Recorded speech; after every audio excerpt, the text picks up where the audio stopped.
Évangile de Jésus-Christ selon saint Luc. Alors que Jésus approchait de Jéricho, un aveugle mendiait, assis au bord de la route. Entendant la foule passer devant lui, il s'informa de ce qu'il y avait.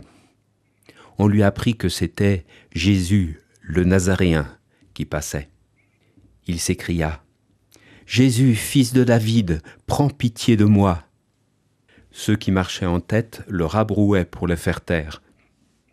Mais lui criait de plus belle : « Fils de David, prends pitié de moi !»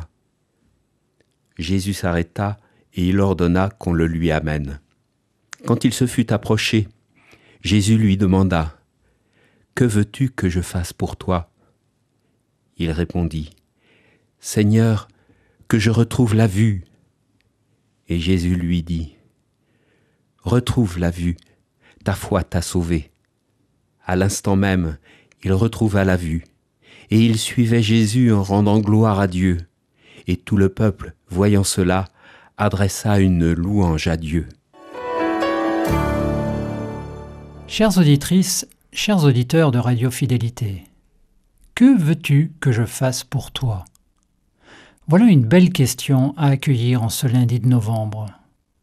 N'aimerions-nous pas avoir une rencontre comme celle de ce mendiant aveugle qui est nommé Bartimée, fils de Timée, dans l'Évangile selon saint Marc ? Oui, nous aimerions tant pouvoir exposer tout ce qui nous pèse du fond du cœur, et nous voudrions, comme lui, pouvoir être immédiatement et pleinement exaucés. Seigneur, que je retrouve la vue. Nous avons tous développé l'habitude de chercher des réponses immédiates aux questions que nous nous posons, souvent grâce à nos moteurs de recherche et à tous nos outils digitaux. Souvent aussi pour satisfaire une forme de curiosité maladive ou futile, ou peut-être tout simplement par ennui et oisiveté. Le faisons-nous dans nos prières personnelles au Christ ? L'enjeu est bien là, car dans le passage de cet évangile, la question que Jésus adresse au mendiant est explicite dans l'attention bienveillante qu'il a pour toute forme de souffrance. Que veux-tu que je fasse pour toi ? Notons aussi le contexte. Cette rencontre est rendue possible au départ par un cri, un appel dans l'anonymat d'une foule. « Jésus, fils de David, prends pitié de moi !» Plus l'aveugle vocifère, plus la foule alentour le rabroue, témoignant du mépris ou du peu de considération qu'elle montre envers lui.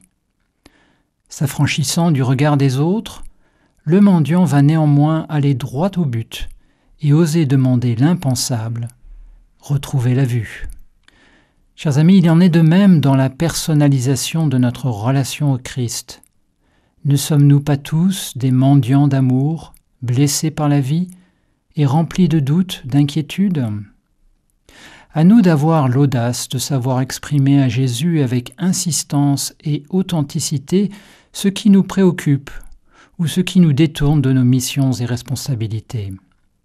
Et si nos demandes sont mal exprimées ou bien si elles dérangent ceux qui nous entourent, insistons encore et toujours pour être entendus, confiants dans l'action rédemptrice du Christ encore aujourd'hui.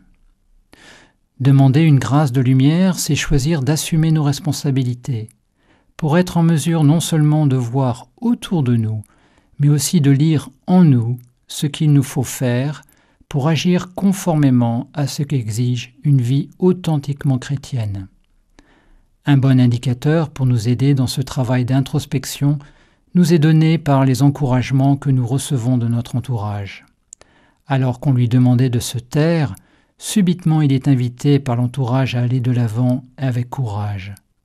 Sachons écouter ceux et celles qui nous encouragent dans une direction, et réciproquement, fuyons les voies qui sont facteurs de chute, à savoir celles qui nous orientent loin du Christ. Il y a fort à parier que ces voies conduisent à un isolement progressif qui décourage et de manière ultime détruit la vie en nous.